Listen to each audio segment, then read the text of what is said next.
Estou aqui com um livro bem legal, que eu acabei de ler por esses dias. O nome do livro é A Produção do Espectro Comunista, Imprensa, Política e Catolicismo no Contexto do Golpe de 1964. É um livro, uma pesquisa histórica do professor Edson Lucas Fabrício, professor da FURB, tem mestrado, doutorado, essas coisas ali.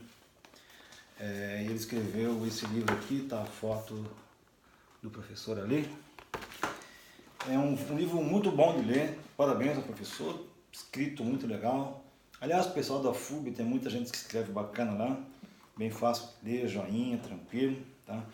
E eu fiz algumas observações a respeito do livro, de coisas que eu li lá muito interessantes. Lá é citada a imprensa, que era anticomunista na época.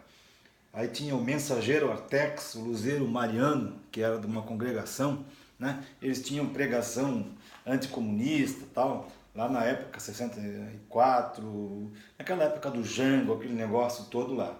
E um dos jornais que era anticomunista era A Cidade de Blumenau, que fecharia logo em seguida, depois do golpe. E o editor era Reinaldo Ferreira, que casualmente foi meu primeiro chefe no Santa. Meu primeiro editor era um anticomunista em 64, Reinaldo Ferreira. Que interessante. O livro é bacana porque ele cita o nome de várias pessoas, personalidades da história de Blumenau, daquela época. Tá? Entre eles, um que me chamou muita atenção, José Augusto Nóbrega. O cara foi secretário do Alto dos Reis, um sujeito super agradável, tranquilo. Ele era agente do DOPS e ele perseguia os comunistas na época, ajudava a prender, e dava depoimento, investigava e tal. Outro cara que inclusive perseguia comunistas na Rua 15 era o Bernardo Werner, da Autona também, era ligado lá no DOPS. Naquela época o governo, o DOPS, lá os serviços do governo, eles davam carteiras e nomeavam pessoas para serem agentes, informantes e tal, então tinha esses dois aí. Uma coisa interessante, quando houve o golpe de 64, começou aquela onda de delações que sempre tem nessas horas, prenderam 100 comunistas em Blumenau. E a coisa foi tão exagerada que quando o coronel do 23BI, que tinha saído durante o golpe para ir ajudar não sei onde, tá? Quando ele voltou, logo de cara ele soltou 90.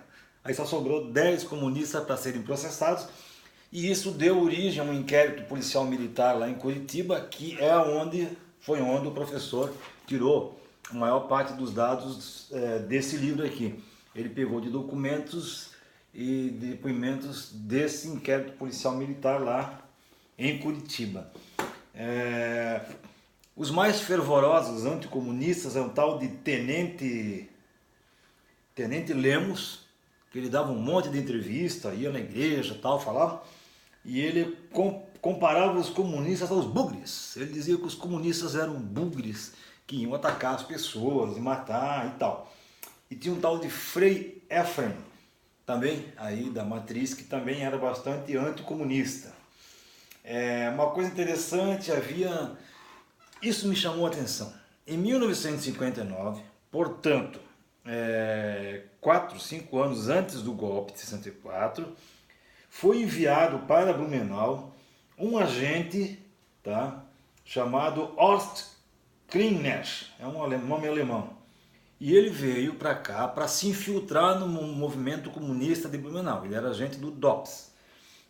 Ele veio, se infiltrou, arrumou um emprego comum numa loja chamada Loja de Tintas Petersen, não sei se alguém conhece. O cara era infiltrado, ele veio para cá para se infiltrar no movimento comunista de Blumenau. Hein? E aí, nos depoimentos dele, ele cita o vereador Romário da Conceição Badia como sendo um cara suspeito de ser subversivo. Romário da Conceição Badia, primeiro vereador negro de Blumenau, primeiro e único, era suspeito de subversão, de acordo com o relatório do infiltrado. Tá? Aí os comunistas aqui de Blumenau também eram infiltrados, porque o cara veio de fora, acho que de Florianópolis, mandado pelo partido para criar o comunismo aqui, o Partido Comunista em Blumenau. um tal de Chico Comunista, que depois dá para ver toda a ficha do cara aqui e tal. E o cara, o encarregado da comunicação do Partido Comunista aqui, Ewald Nilros, ele era um bêbado, bebum, cachaceiro, que ninguém dava muita bola para ele, ninguém dava muita bola para o que ele falava. Então o livro é bastante legal, tem bastante informação, ele não perde tempo, o texto é bem jóia, tá? Muito legal. Ele tá para vender na Amazon, pela internet, não sei mais onde, e dá para comprar livro físico também pela Amazon. Dá para comprar na Amazon, você pode comprar, né, físico ou baixar lá, comprar ele eletronicamente. Eu preferia comprar físico porque daí eu vou anotando as minhas coisas, tá? Vou rabiscando e eu guardo ele aí, que é um documento interessante. Ah, tem um outro detalhe, o prepúcio é do Viegas Fernandes da Costa, historiador e professor Viegas Fernandes da Costa. E no prepúcio, né, quer dizer, no prefácio, o Viegas, ele tergiversa lá um monte sobre o que é ser historiador e tal, e ele diz que o historiador, ele tem que ter lado, né? O historiador é o cara que tem que assumir uma posição do lado da história, não sei o que, não sei o que, não sei o que. Eu acho que não. Eu acho que o historiador, ele tem que historiar, botar todos os documentos, colocar todas as versões e escrever a história do jeito que ela aconteceu, papapá, papapá. No final, o cara pode fazer um adendo colocando a opinião do historiador, né? Olha, na minha opinião, o documento que eu mostrei na página tal mostra isso, o documento lá, eu acho isso. Ele pode dar a opinião dele, mas ele não pode ficar opinando durante o livro, porque isso pode desvirtuar, né, as coisas. Apesar do prefácio aí do Viegas falar que o professor tem um lado, não sei o que, o livro é muito bacana, o livro ele não tem lado, o livro vale a pena. Quem se interessa pela história de Blumenau, tá? Produção do espectro comunista, imprensa, política e catolicismo no contexto do golpe de 64. Apesar de ser um assunto sério, tá? É uma leitura leve, é fácil, bem bacana. Parabéns aí ao professor Edson Lucas Fabrício por ter escrito um livro tão joinha sobre esse assunto. Falou!